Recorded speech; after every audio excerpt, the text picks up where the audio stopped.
I'm here with Theo Kalomirakis, who is the guru for home theater design here in the United States. In fact, you actually do home theater design throughout the world. All over the world. Maybe you can give us a little bit of background for our international readers that don't know you yet, and we could go through some of the installations. We'll actually put a link under the video so they can go and see some of the fabulous installations that you have designed. But maybe you can give us a little background, and then we're going to talk a little bit about the difference between here we are in the U.S.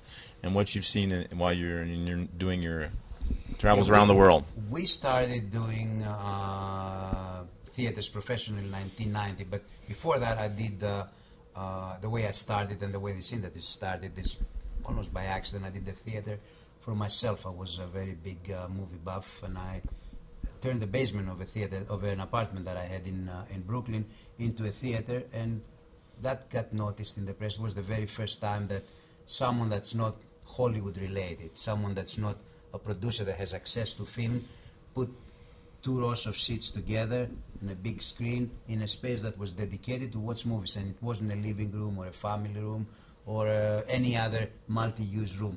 Made that specific room into a theater, and in a way that it forces you to focus into the movie. So it was the first theater that was ever done in this country that was eventually called Home Theat. That was 1986.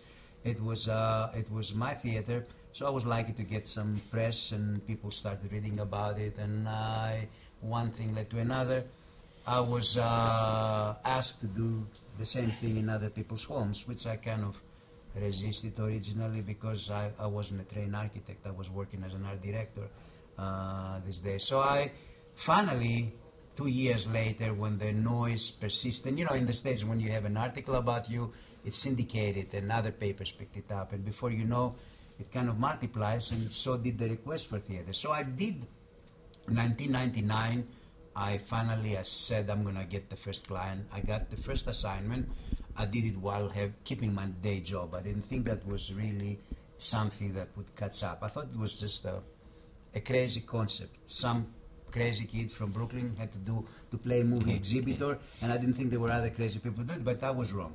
The first guy, I did the first theater in Southampton. That was actually, I was paid to do it, and then the second one came a few months later, and the third one, and then I saw that this was really not a fluke. It was actually something that was about ready to catch on with other people as something that's legitimate to have in your home. You know, what originated the whole thing is the existence of technology.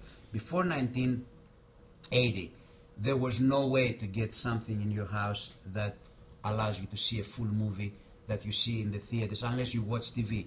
With the advent of videotape and laserdisc, people were able to bring into the house content that only people in Hollywood used to have because they had access to film. So the technology was available, and what we did is put the wrapping paper around the technology. We create the environment that you're able to.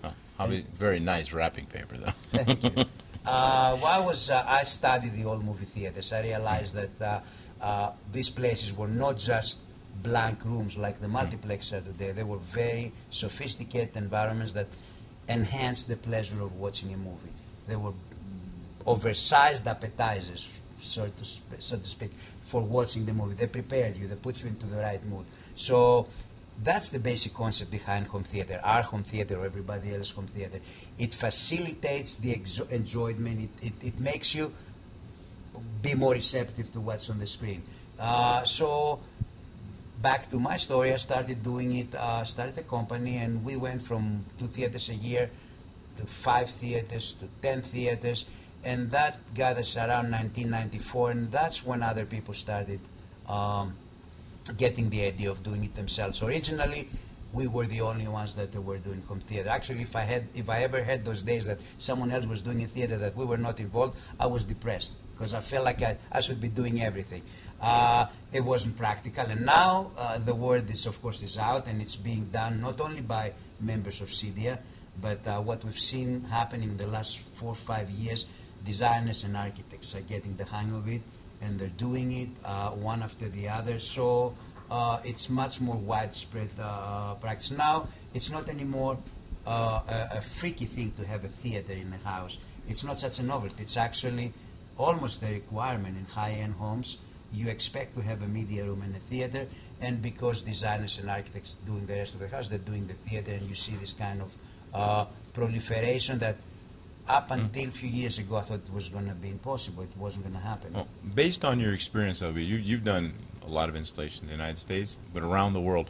What's the biggest difference between the U.S. market and the rest of the world in your experience? And what can we expect, for example, also in Europe that we're going to be bringing from the States still? I'll tell you what was happening in Europe up until a few years ago. I thought that Europeans were snobbish and they wouldn't accept the home theater as something that they would want to see in their homes, because Americans are kind of guilty of exaggerating everything, and some of the designs that we're doing here were not so sophisticated for a more sophisticated European audience. So I didn't think that there were going to be any home theaters in Europe until 6-7 years ago. I was born in Greece, and I knew that my countrymen, they were enjoying what they were reading about me, but I didn't think I was going to ever get a job in Greece because they're very snooty and they think that we're not going to have this kind of thing in our house. The first 2-3 theaters that I did there kind of made me realize that they're catching up slowly. And then after Greece, France came, and England came, and Switzerland came. Countries that are very sophisticated in their aesthetics and in their design, understanding.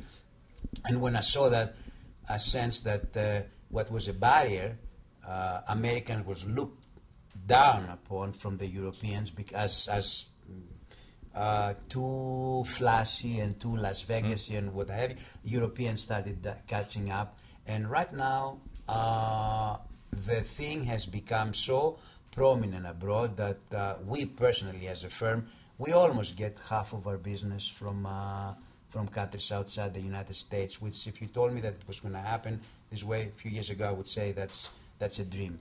So there is a lot of enthusiasm. What happens in Europe right now is that they see home theater with the same kind of excitement and enthusiasm that Americans saw it in around 1994-95. They don't have this kind of blasé attitude. Americans now think that home theater is something to have, and either they do it because they want to show off for the neighbors, or they do it because you have to have a kitchen, you have a theater. No, it's just like part of the routine of making a house, building a new house. You're going to have a theater the same way you're going to have a playroom. But Europeans, I see them being as excited and see it as a novelty and as something unique to have it. That reminds me of what was happening in the States 10 years ago. And it's exciting because for me, I feed off the excitement of the client. If they do it because they want to impress the neighbor, I do it, as a duty, not with the passion that I do it for someone that really, really likes it and really puts his heart and his imagination into it and excites me to do something back to him. And technically, is there a technical difference between the two types of theaters, the American-style theater and the European-style theater? Or is the technology more or less the same? The technology is the same. The levels of expertise between custom installers here and custom installers in Europe. I think that Americans have the edge in terms of sophisticated installations, just simply because they've been doing it longer. But the Europeans are catching up. I've been working with companies out there that are producing results that are as sophisticated and exciting as anything you see from large firms here. There are some top-notch people in Ireland, top-notch people in England, in Switzerland, in Germany, and they're fearless and they're knowledgeable, and it's a pleasure to work with them. What they're catching up is the extent of the level of systems that they're using. You see the installations getting more and more ambitious and more sophisticated as they get more confident doing it. But in terms of end result, you get just as good a picture and get sophisticated, great sound from European crews as installers as you get from Americans. The gap is narrowing. Okay. Theo, thank you very much for this opportunity. It's been wonderful. I hope we can see a sequel to this sometime. Maybe see you in Europe soon. Thank you very much. It's been a pleasure. Thank you very much. Thanks.